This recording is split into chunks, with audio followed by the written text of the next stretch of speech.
Hi, so this is a midday yoga break. So if you are a desk dweller or a desk jockey, or you've been sitting for a long amount of time, you might find that you actually have become one with the chair. The longer we sit, the more diminished we become. And from the side, you'll see, so rather than being upright, right on the perineum, so the head is stacked over the heart, over the hips, that we tend to kind of sink back. So I've literally gone into what's called a posterior tilt in the pelvis, and I've reversed the lumbar spine. This is a microphone, not my sacrum, but it's moving further back. And then that just decreases the lung capacity. It can reduce the amount of volume that the lungs can take in up to a third, which can lead to this feeling of being really tired, kind of lethargic around 3 o'clock during the day.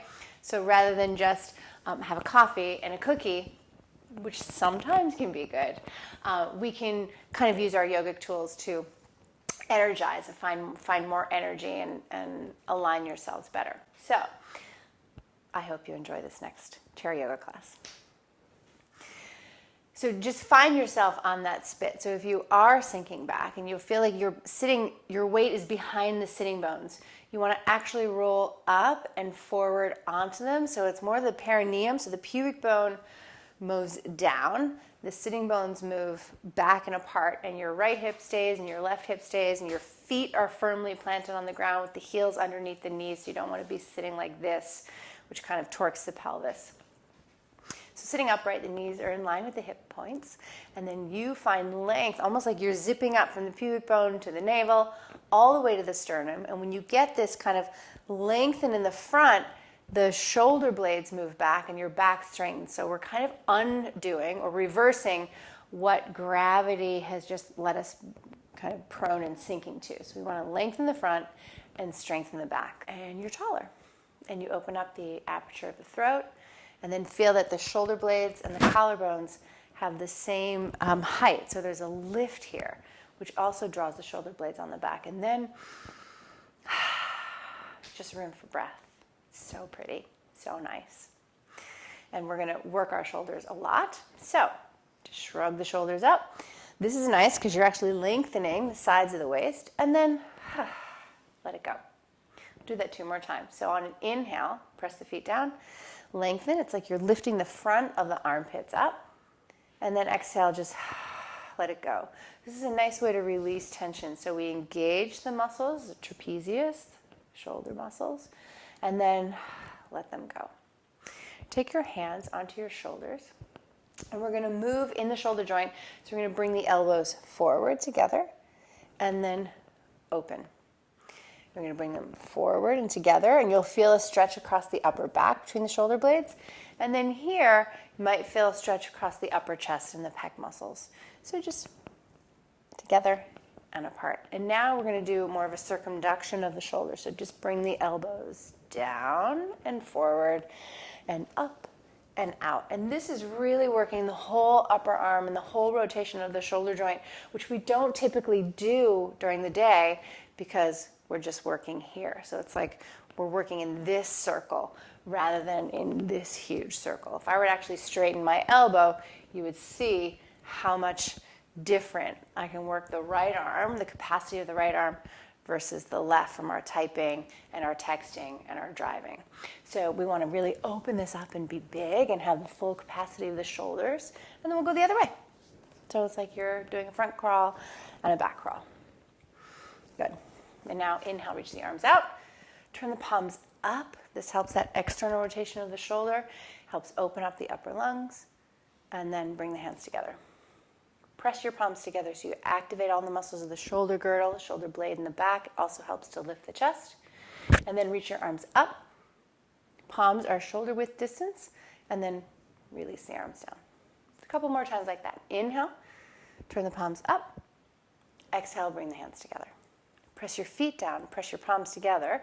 Inhale, reach the arms up, and then open them up. And then exhale, release them down. Last time like that. Inhale, arms out.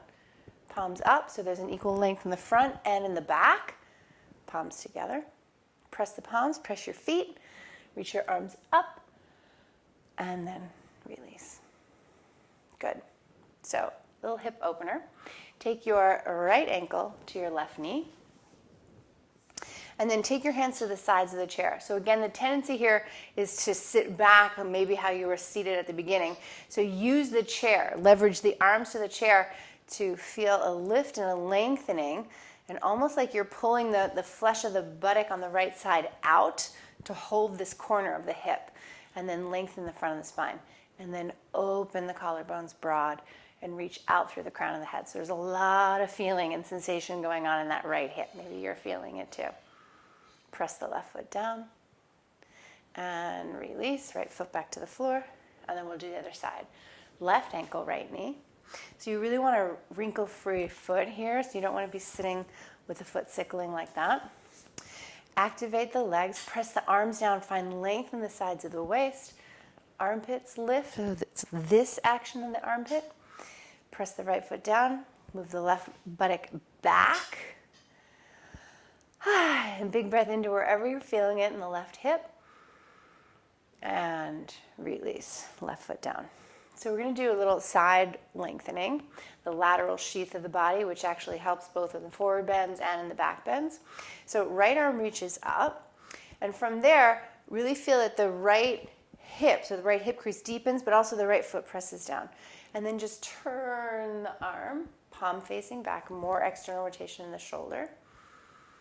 And release. We'll do the same thing on the left arm up, external rotation, so always the armpit turns towards the heart, and press that left heel down and go up, up, up, up, up. And then let's bring both arms up. So inhale the arms out and up into a nice big V, this power pose here. Press your feet down, turn the palms up like you're catching rain. And then left arm down, right arm over, just a little bit. Don't let the right hip lift up with you. So really root down through the right, and you'll feel the stretch all the way through the lower waist and the back. And then turn the head, maybe, so you're looking right out from underneath that right arm. Press the right foot down and come up, and we'll do the other side. So right hand on the right knee, left arm up, external rotation. Now really ground that left foot down as you reach up, up, up, up, up, and over. You may notice you have one side that you turn better to, or one side that you feel like, oh, wow, you should stay a little bit longer on the side that's harder, or do it twice. Chin finds the armpit. You reach and extend and extend and extend, and then push into that foot. Come all the way up and release.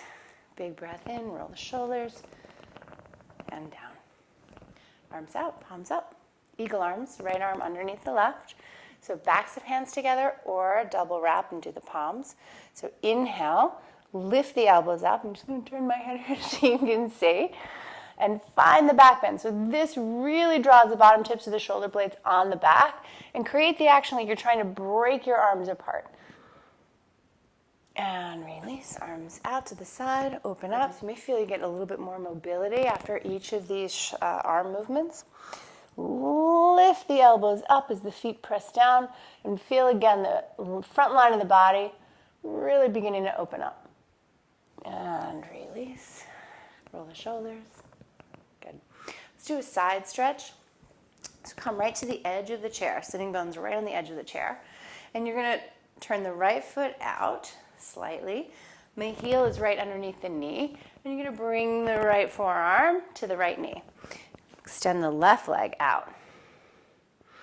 And so the chair is supporting you when we're in side angle pose. So from here, I turn this palm up. I don't want to be heavy on this shoulder, so I use lift up, and I turn away. So this bottom shoulder always stays on my back. Left arm up, up, up, up, up, up. So I feel that opening, opening, opening. And then I can take this top arm over the ear and feel a big long line from the left heel through the left fingertips. And feel like that whole left lung is just filling up the whole space as the ribs open. Push into the bottom arm. Inhale, come up. And we'll do the other side. So come back to center. Take a moment and feel. So this whole side right now feels longer. Really nice. Left leg comes out, knee over the heel, knee facing the same direction as the second toe. Right leg out, toes facing forward, slightly in. So I really feel like I'm in the center of myself. Left forearm down. And out. Don't collapse this bottom shoulder. I open it up so it's the bottom tip of the shoulder blade moving on the back. Right arm down, right arm up. External rotation in the shoulder. Reach up and over and roll the right ribs back. Left ribs come underneath. And then the head is the last thing. So you turn in the torso first and then the neck. Push into the bottom foot. Come all the way up and come back to center. The last move we're going to do is a twist. Feels so good. Heels are right underneath the knees are facing what is now forward. And then you're going to inhale, lengthen. So root down through the feet. Find yourself again, plugged in. And then turn to the right. So I'm not turning my hips here. I'm keeping my hips where they were. I'm lengthening all the way up. And I'm turning to the right. So if you have a chair with a back, you can hold on to it as well. I mean, I'm missing part of the back, but I have the frame.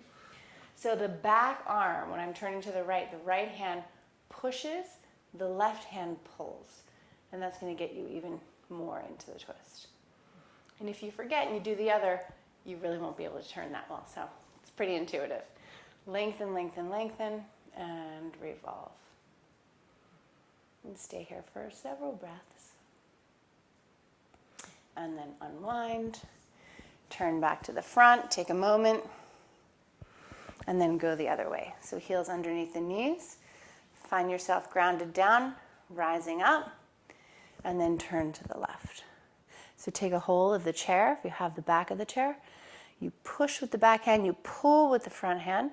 And that helps. You can even widen the elbows a little bit. And you may get the sensation of the rib cage like bucket handles moving out to the side. So you get a bigger breath in that horizontal axis. And feel like it comes all the way up. So good. And last time.